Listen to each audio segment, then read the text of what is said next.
So, we're back from our hiatus. And so is that dog. Oh, shit. Okay, he stopped. So, we're back from our...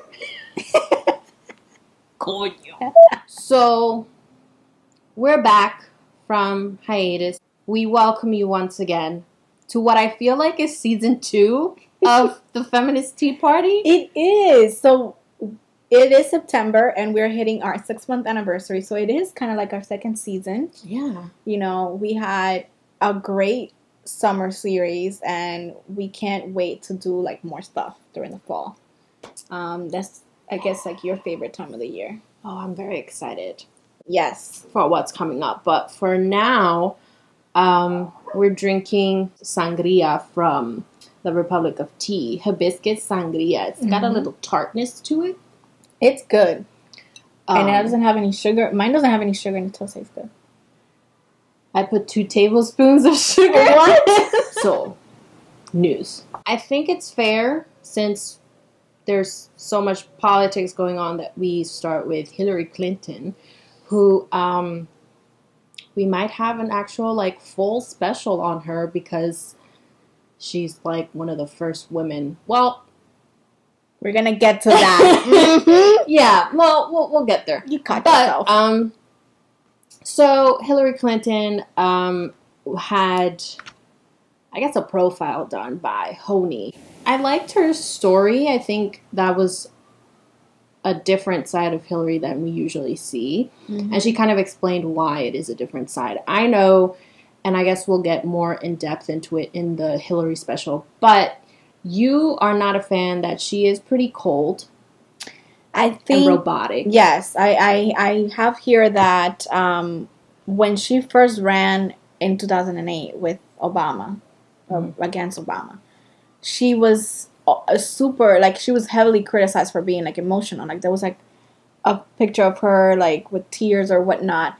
And even though a lot of people criticized her for that, I really, really liked her for that. I felt like she was human, and, you know, I don't know, there was some charisma to her. And I feel like now she has become very distant and a little bit robotic. And I didn't like that. But I read this piece and actually, like, fell for her. Like, when she was talking about, you know, having to suppress emotion. Like, that's something also, I feel that we talked about it before. Like, in patriarchy, men also suffer from this because they're not supposed to, like, show emotion.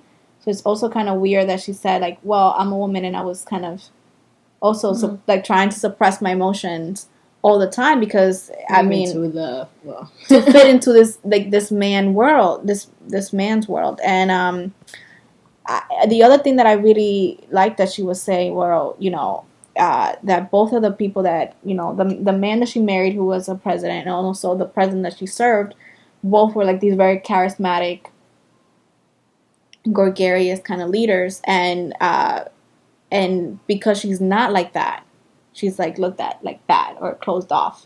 As a woman, you're always on guard for how you're being perceived, especially as a woman in, like you said, a man's world. And she talks about how, like, if you're a young woman, and you're looking up to somebody, like, in the Senate or somebody in this higher position that you want to be in, you don't really have a whole lot of women examples. It's mostly men.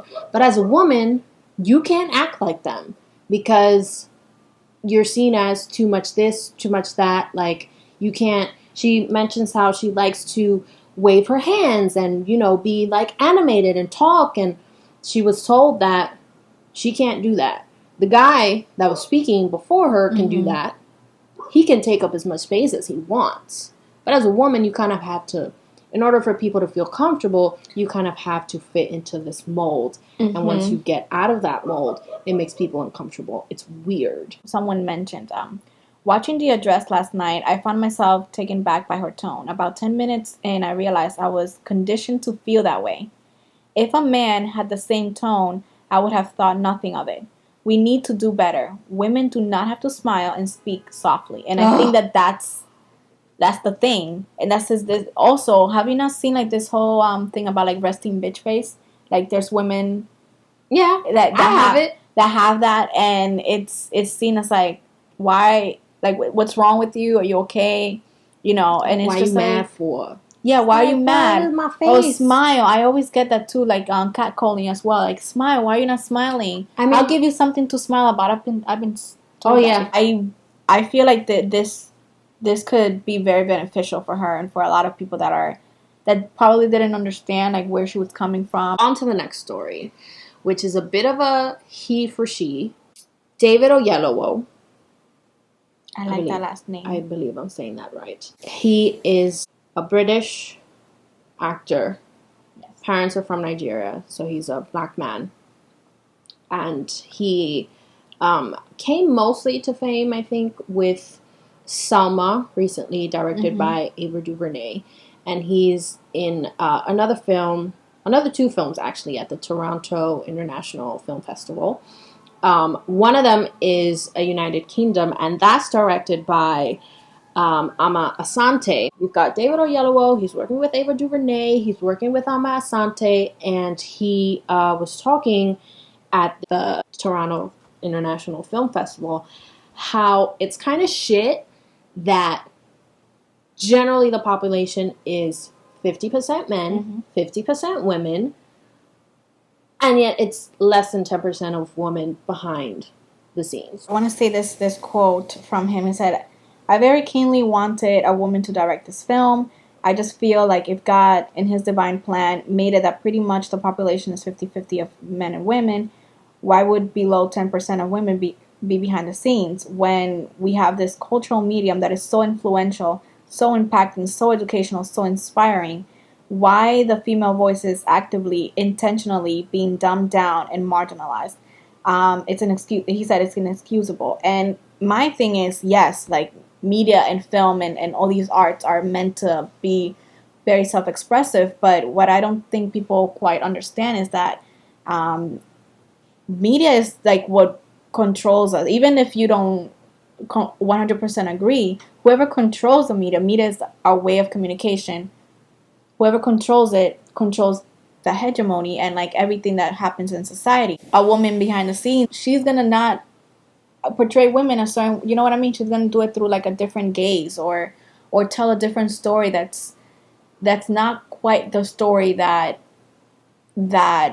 fits into the mold of what society already is. There's definitely a factor of just like terrified that your story is no longer the only story that's going to be told or matter, that people are actually going to go and pay money to another story. Yeah, there are other stories in there. There's transgender women, transgender men who have stories to tell. There are people part of the LGBTQ community. There's people that are non-conforming to the gender binary. Like there's a whole plethora of stories out there to be told, and it's pretty shit that we're like the gatekeepers are like this very specific cis white male. Like I think what David Oyelowo was getting at is that there's a whole lot of other stories out there, and I'm glad that he is actually putting actions behind his words.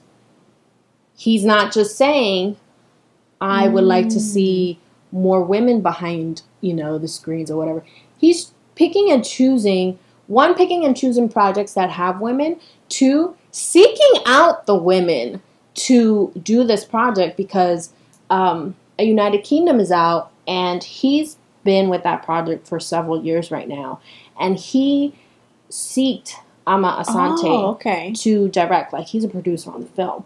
So, like, he put actions behind his word. Thank you, David, for doing a little bit of he for she and speaking out and fighting for, being an advocate for diversity and women behind the camera. Hopefully we can see more of that. Cookies for him. So we have a not great story to follow that one. This young woman, her name was Tiara Poyo, and she was at some festivity. Her friends went on ahead, just a few couple steps ahead, and some guy was holding her back. She had refused his advances and said, "Get off me. Like, I'm not interested in whatever you're trying to do. Like, I'm not interested in dancing or, like, having a conversation with you." Unfortunately, as a woman, that could be very dangerous. Yes. And unfortunately, also, this is not the only case. what happened here was this guy that approached Tiara shot her in the face because she was not interested in dancing with him or whatever the fuck it was. He got offended. His ego is like so battered upon. I mean, there's like so many levels to this, like male fragility and how it's so frail, and also like male fragility of a black man is like really beat upon because of, you know, the whole system. In the article, there was a quote, "What we black men say cops do to us, like inappropriate touching or harassment or killing, we do to black women. We inappropriately touch them, we harass them, and we kill them." Black men, I feel, are beat upon so much that the only way that the only person, I feel like the only thing that they can take it out on is on women. And a lot of these cases we don't hear. A lot of the cases that were mentioned in the article, which we're going to link down below, I really haven't heard of them because they're not really told in the news. And this goes back to like the say her name campaign. We shouldn't go out and think, oh my God, it's just going to be the day that I'm going to die because I'm going to say no to a guy. This isn't like a general kind of idea of like men are predators and they're out there just lurking and hunting for women. It's not all men, but it's enough to make you feel unsafe in certain instances. So Issa Rae, she had this little series on YouTube. It was called Adventures of Awkward Black Girl. And she was recently picked up to have her own HBO show. I'm like really happy that it's kind of a continuation of Adventures of Awkward Black Girl. I wish that the title was the same, because the new title for the HBO series is called Insecure. I mean, that's a lot more like marketable, you know? Like, I feel like that's more modern. The show will be premiering in October. Ooh, we will probably be covering it now that I can get her password to watch the show. Yes. Since we'll be covering a few full premieres. Yes. Insecure is definitely going to be one of them. Yes. Congrats, Issa Rae. Yes. You're lovely. Thank you for watching. Please continue to do so. Please leave us a comment down below with any questions or comments. Give us a thumbs up. We really hope that, you know, we are building this relationship with you guys. This is our 6th month. We're very happy, and we hope that you guys are happy too. So yeah, cheers to the fall that's coming up and more things to come. God. Come on. So over the summer. So over it. So over it.